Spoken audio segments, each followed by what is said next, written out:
Hi, I'm author Bruce Hale, and as they say where I come from, aloha!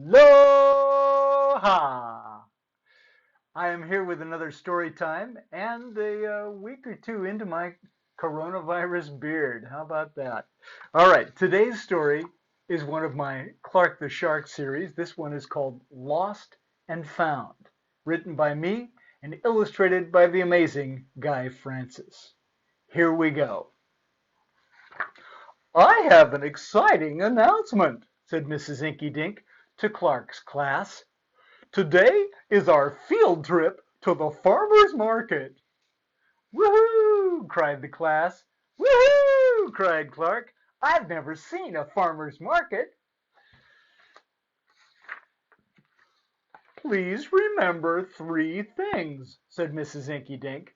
"Hold hands with your buddies, follow instructions, and use your inside voices." Clark was so busy talking to Joey, he wasn't paying attention. "Did everyone get that?" asked Mrs. Inkydink. "Yes, teacher," said the class. "Get what?" asked Joey. "I don't know," said Clark. "Hurrah, hooray, it's time to play." The farmer's market was exciting. So much to see, so much to do, so much to eat. "Look at all the food!" cried Clark. "Yum, yum, yum!"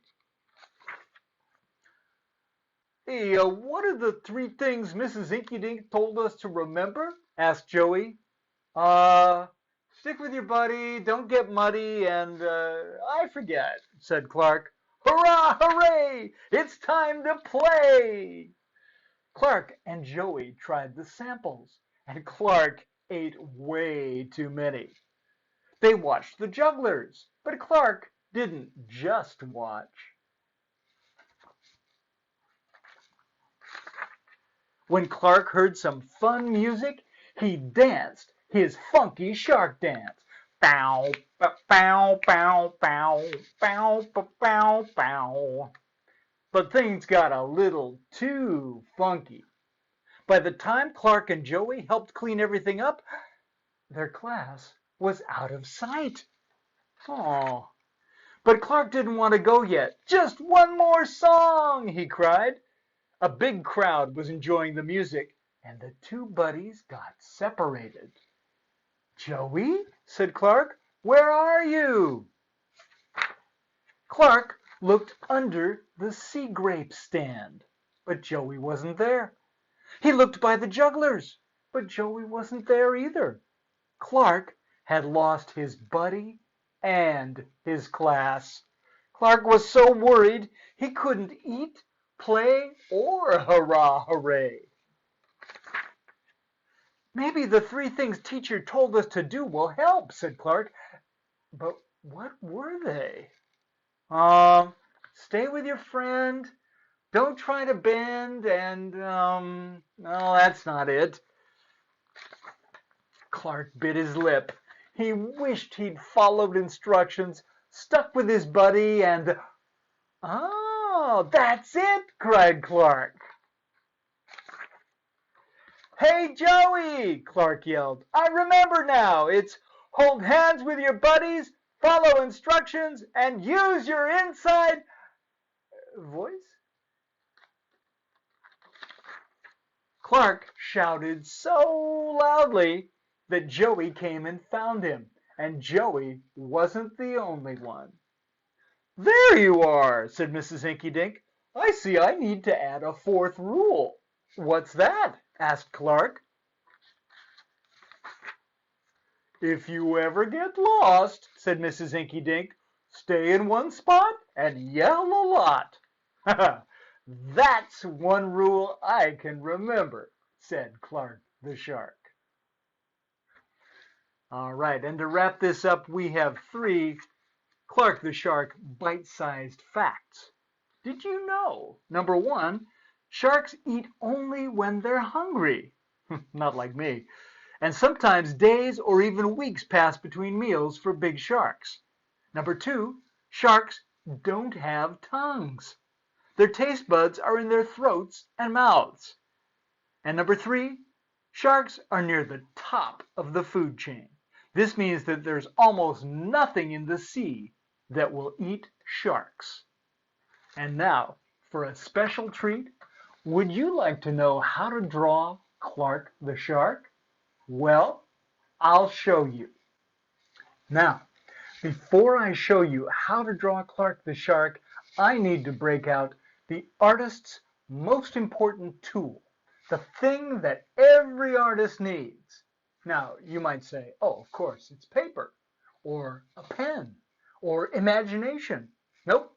I think there's one thing an artist needs even more, and that is the right hat.